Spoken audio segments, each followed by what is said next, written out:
Assalamualaikum warahmatullahi wabarakatuh. Selamat datang di Opus Perfectum. Kembali lagi ke tema baru, pembahasan baru dari cerita utama, dari main story yang kita ceritakan di cerita utama. Jadi kemarin kita itu sudah membahas tentang perjalanan atau algoritma berpikir dari seorang nabi, seorang kekasih Tuhan, kekasih Allah Subhanahu wa taala, yaitu Nabi Ibrahim alaihissalam. Bagaimana cara pandang beliau dalam menelisik alam semesta, lalu mencari Tuhan dan menemukan Tuhan. Dan telah sampailah kita pada pembahasan di mana dakwahnya Nabi Ibrahim tersebut berhasil dan bisa menarik pengikut justru dengan mukjizat dari Tuhan yang Maha Kuasa, dari Allah Subhanahu wa taala, yaitu dengan tidak mempan terbakar ketika dihukum oleh Raja Namrud. Dan dari situ mendapatkan pengikut yang cukup signifikan walaupun tidak semuanya. Dan dari situ Nabi Ibrahim memutuskan untuk keluar dari Babilonia dan berdakwah ke penjuru bumi yang lain. Nah, singkat cerita, kita lanjutkan ceritanya adalah Nabi Ibrahim itu mendapatkan seorang istri yang sangat cantik jelita parasnya, bernama Sarah, atau yang kita kenal dengan Siti Sarah. Jadi Siti Sarah ini dikenal dengan wanita yang cerdas, cantik, bahkan bisa disebut wanita cantik kedua setelah Hawa, dan sangat pintar, terutama sangat pintar dan taat pada suaminya Nabi Ibrahim. Nabi Ibrahim dan istrinya ini berpindah, berkelana keluar dari Babilonia, dan niatnya tadinya ingin menuju ke Palestina, ke tanah Palestina, tapi beliau terlebih dahulu ke Mesir terlebih dahulu. Tujuannya ingin berdakwah. Nah, ceritanya di Mesir itu ada seorang raja yang zalim, yang mungkin tidak beda jauh dengan Raja Namrud sebelumnya di Babilonia ya. Raja zalim ini punya sifat yang mungkin disebut sakit dalam hal birahi, atau ya kasarnya birahi seperti itu. Jadi jika ada seorang wanita atau seorang istri yang punya suami, biasanya direbut istrinya tersebut untuk dijadikan selir di kerajaannya. Sesakit itu, atau dijadikan budak. Nah, Nabi Ibrahim itu masuk ke kerajaan Mesir tersebut dengan istrinya, tapi mensiasati, karena tahu raja ini zalim dan punya sifat seperti itu, mensiasati bahwa nanti jika ditanya oleh ajudan raja atau pengawal raja di sana, disuruh mengaku sebagai saudarinya Nabi Ibrahim, jadi bukan istrinya. Karena tradisi raja di sana seperti itu. Jadi untuk menghindari agar tidak diambil alih oleh raja tersebut. Sesampainya di sana ditanyalah, siapa wanita ini? Bertanya sambil menunjuk Siti Sarah. Dijawablah bahwa beliau adalah saudari dari Nabi Ibrahim. Jadi mungkin diaku-aku sebagai adiknya, dan jawaban Siti Sarah juga tersebut sama. Tapi raja dari kerajaan tersebut tidak mengindahkan walaupun sudah diakui sebagai adiknya. Jadi Nabi Ibrahim itu berbohong dalam hidupnya hanya 3 kali. Pertama, waktu diajak ke festival yang kemarin kita bahas, festival di kota Babilonia tentang pemujaan berhala, dia beralasan sakit padahal tidak. Nah, itu kebohongan pertama Nabi Ibrahim. Yang kedua adalah ketika disuruh mengaku siapa yang menghancurkan patung-patung, beliau tidak mengaku, tapi justru menuduh patung yang lebih besar yang sudah menghancurkan patung-patung yang lebih kecil. Nah, itu kedua. Yang ketiga adalah ini. Jadi mengaku istrinya sendiri adalah saudarinya itu untuk melindungi sebenarnya, dan untuk pendidikan. Tujuannya seperti itu.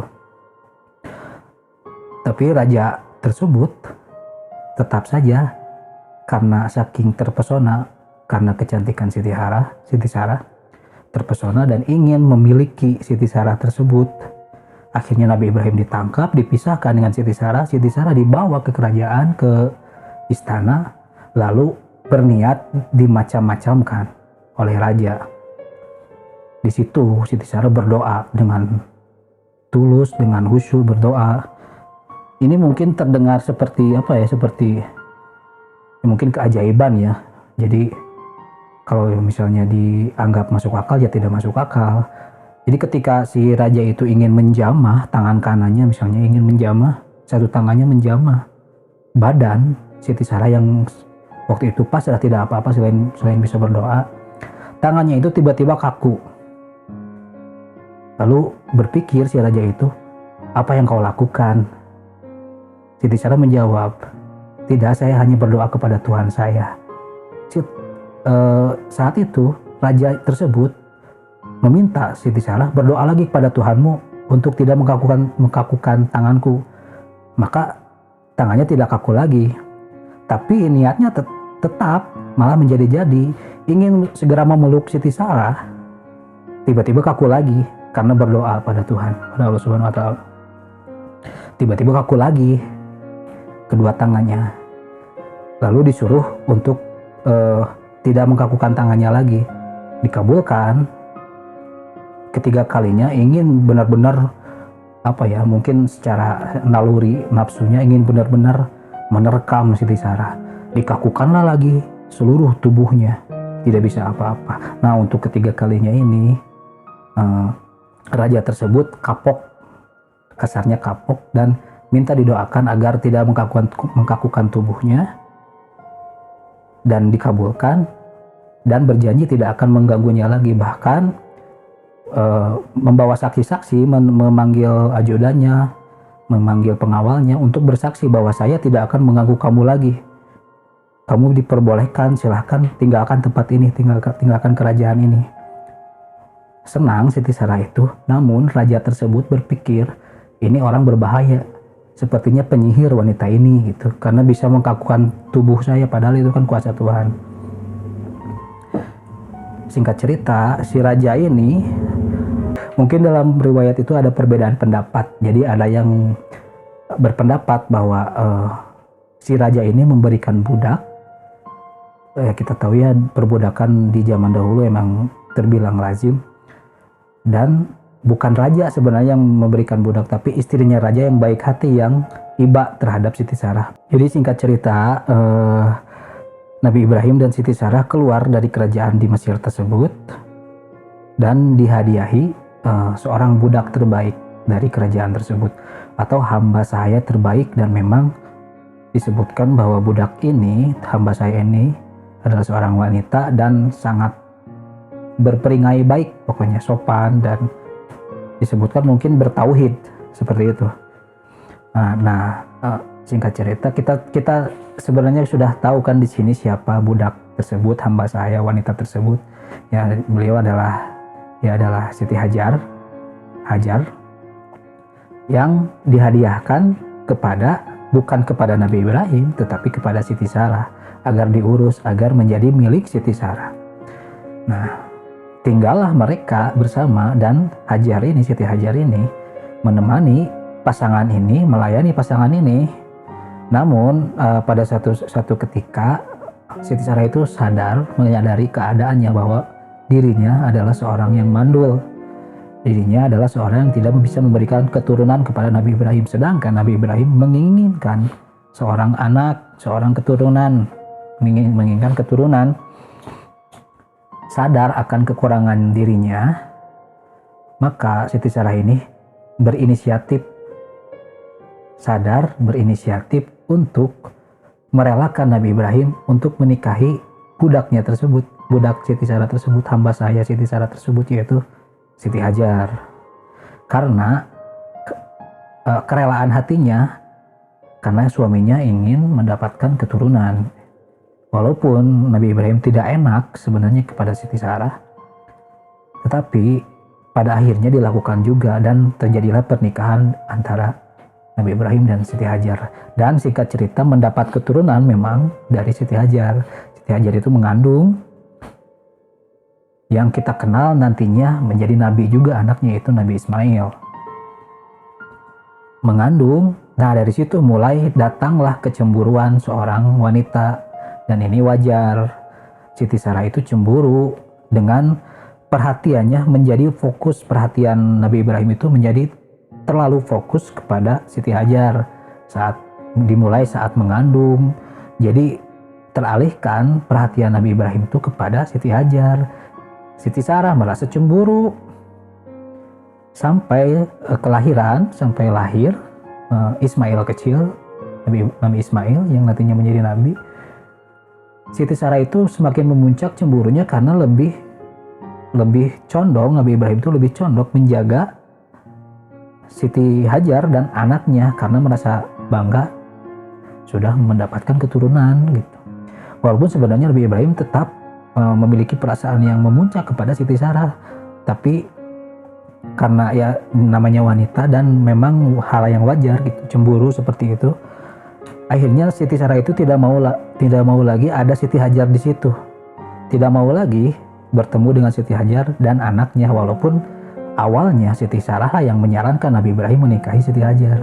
Tapi lama-lama karena ada rasa kecemburuan yang sangat tinggi dan Siti Hajar pun menyadari hal tersebut, akhirnya turunlah perintah dari Allah Subhanahu wa taala, dari Tuhan, bahwa diharuskan membawa Siti Hajar dan anaknya ke tempat yang lain agar tidak menjadi percekcokan lagi. Dan Siti Hajar menerima itu. Dibawalah Siti Hajar dan Ismail kecil yang masih bayi, yang masih menyusui, dibawa oleh Nabi Ibrahim jauh dari tempatnya. Waktu itu Nabi Ibrahim dan Siti Sarah sudah ada di Palestina ya, ke tempat yang lembahnya, sebuah lembah yang tidak berpenghuni, padang pasir, tidak ada tanaman.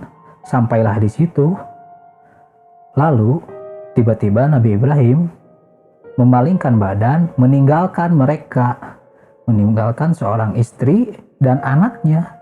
Nah, itu ujian yang berat bagi Nabi Ibrahim, ujian yang sangat berat. Bayangkan, jadi ketika itu ditinggalkan di sana, tidak ada kehidupan, tidak ada tanaman, tidak ada air. Lalu Nabi Ibrahim memalingkan badan, menjauh dari mereka. Dipanggillah Nabi Ibrahim oleh Siti Hajar. Suamiku, kau mau kemana? Kenapa kau tega meninggalkan kami di sini? Intinya seperti itu. Nabi Ibrahim tidak menoleh, terus berjalan menjauh sampai berkali-kali dipanggil, sambil menangis. Nabi Ibrahim itu menjauh, meninggalkan mereka, menangis karena tidak tega untuk menoleh, tidak tega melihat wajah mereka, apalagi tempat seperti itu. Tapi karena ini perintah Tuhan, mau bagaimana lagi, ini adalah ujian iman dari seorang Ibrahim. Sampai pada ketika Siti Hajar itu berkata, apakah ini perintah Tuhan, apakah ini perintah Allah? Jalan atau langkah Nabi Ibrahim itu terhenti di situ dan tiba-tiba menjawab pertanyaan Siti Hajar tersebut. Iya, ini adalah perintah Tuhanku dan aku tidak bisa apa-apa. Sambil menangis, berlinangan air mata keduanya. Dan Nabi Ismail yang masih kecil itu sambil menangis, ingin menyusui.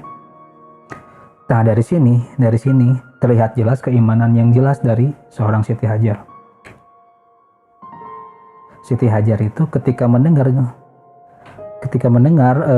Nabi Ibrahim menjawab seperti itu,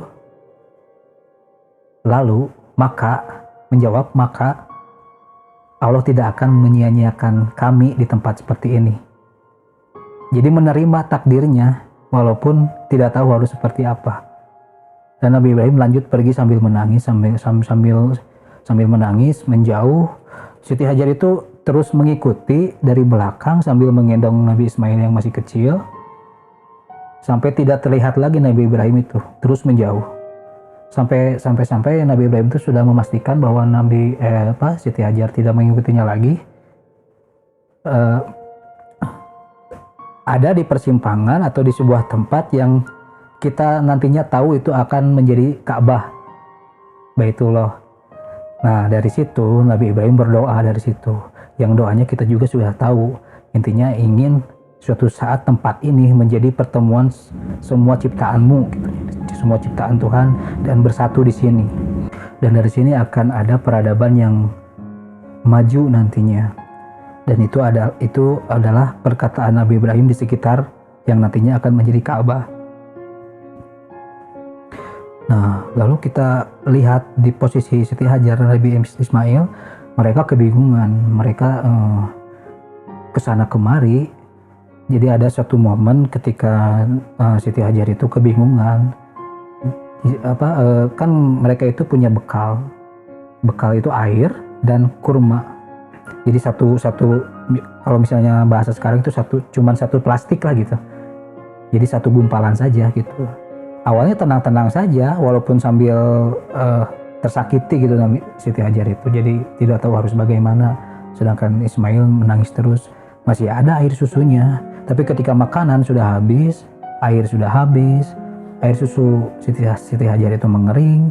Nabi Ismail kecil itu terus menangis, kebingungan Siti Hajar itu kebingungan bagaimana lagi ini. Dia berusaha mencari bantuan walaupun dia tahu di sekitar gurun tersebut tidak ada kehidupan, tidak ada orang. Bahkan dia takut diburu oleh binatang liar kan.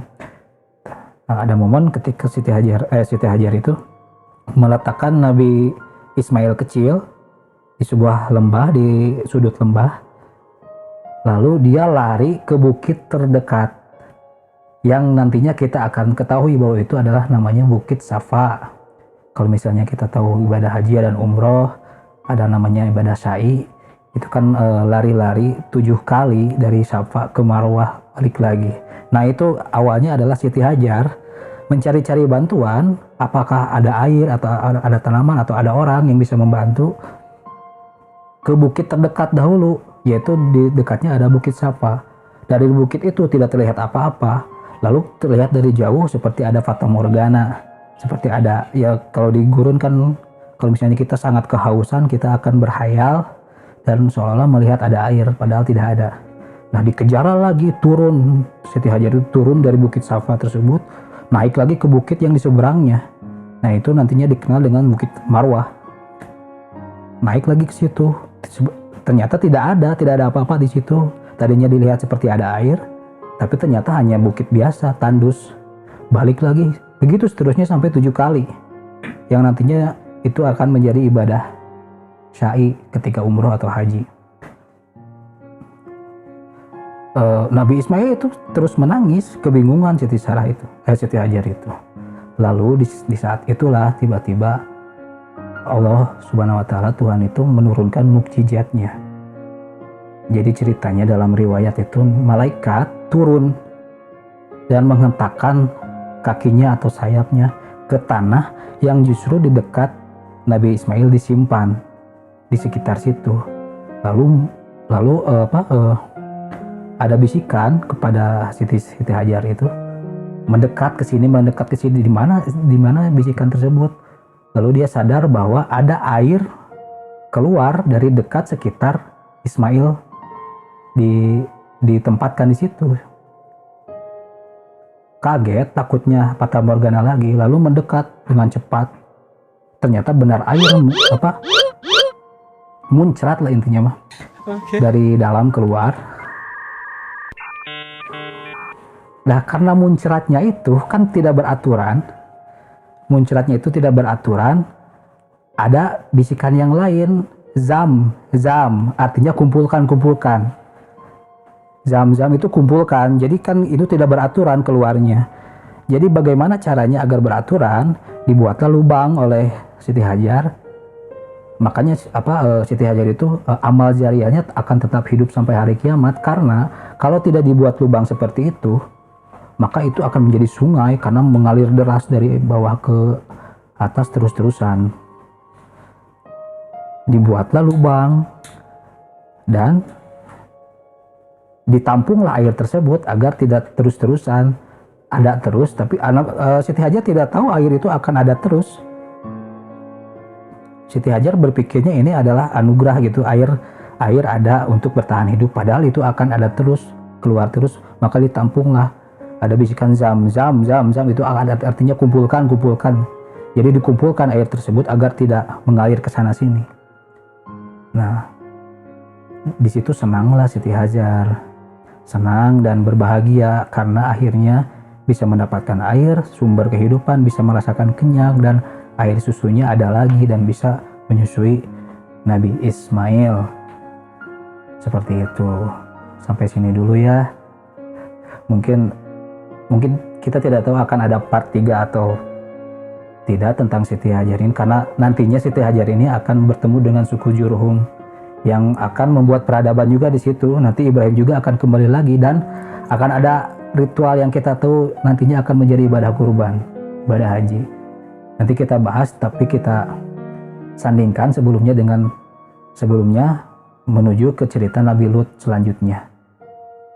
Terima kasih sudah menyaksikan. Wassalamualaikum warahmatullahi wabarakatuh.